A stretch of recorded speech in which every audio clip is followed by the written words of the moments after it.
So, reading through your writing, Kendall, and taking a look at your and Javier's work here, I want to say I think you guys are understanding. My question is, have you taken the time to review this human-centered design? Um, Here, let me show you. That's kind of a weird cover. It starts with a couple of, this is a human-centered design. The field guide to human-centered design. It's this idea kit from IDEO.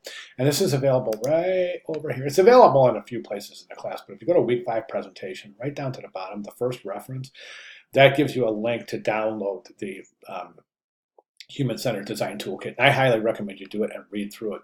I'm guessing that you already have, Kendall, and let me know, because you're showing, you guys, your group is showing a really good understanding of human-centered design in that this, and both basically you're talking about virtual reality features and your virtual test drive. So basically you guys are out for a bigger picture than just designing a configurator kiosk. You're saying, well, wait a second, let's go ahead and take this a step further and attach the kiosk, the configurator kiosk, to a driving simulator. This is good stuff, guys. Javier, Kendall, this is good stuff because you're understanding human-centered design. Human-centered design is this as it relates to this project. Okay, so let me jump over to your presentation here. So human-centered design says this. Human-centered, the difference between design as we know it and human-centered design is this. In design, we get a project to design a configurator kiosk for an automobile manufacturer. That's great. We design it, we're done, right? But in human-centered design, that's just the start. It's not even the start. Basically, in human-centered design, we take a look at any design task and we say, okay, there is an underlying inherent problem that needs to be addressed.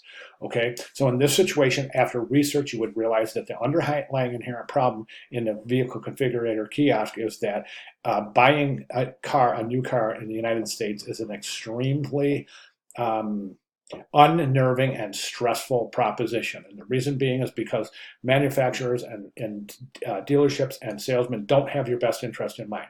They want to do one thing. They want to sell you a car. They want you to spend as much as you possibly can. And they're going to try to convince you need things you don't need, et cetera, et cetera. All they want is your money. Okay, let's not forget that. That's the problem.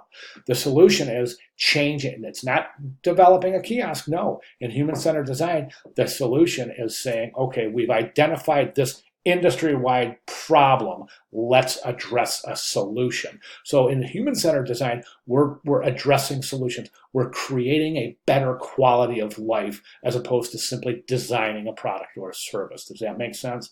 So the example I'm using is this, is that, so yeah, sure. And I'm just going to kind of springboard off what you guys, some of your ideas here. But so that the general idea is that you have, you start your kiosk configurator. So let's not stop there. So you pick the color, the tires, the wheels, the transmission package, the interior, the color, the fabric, the leather, interior, whatever, right? You make all your choices, configure your vehicle, and then you can send all that information to a virtual test drive, a simulator.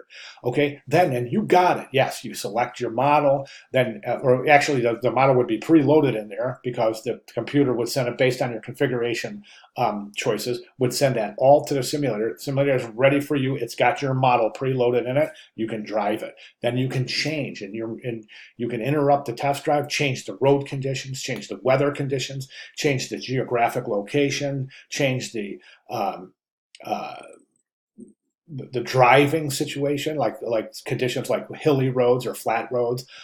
You could even go in and do things like simulate the way the car is going to drive in 10 years with 150,000 miles on it. You could add all sorts of features. So financial calculators right in there. So you can determine your percentage of total income your car is going to cost you based on your down payment. You can determine how long you're going to pay for it based on your payments. You can even figure out the resale value in 7 years, or 10 years or whatever. So it's a complete one-stop shop. You don't need the dealership. You don't need the only thing you need the salesperson for and the finance person for is to make your final purchase. That's it. So we're theoretically, we're changing the way we approach buying cars. We're eliminating all of the unnecessary BS, and we're just going straight to business. And that is what Deep Dive is all about. It's about solving problems for for the human condition. It's not about solving individual design problems. It's about taking a look beyond the individual design problem to identify a larger inherent issue and then addressing that issue as opposed to just designing a product or service. Okay, hope my comments make sense. Great job. Good presentation. Excellent, excellent.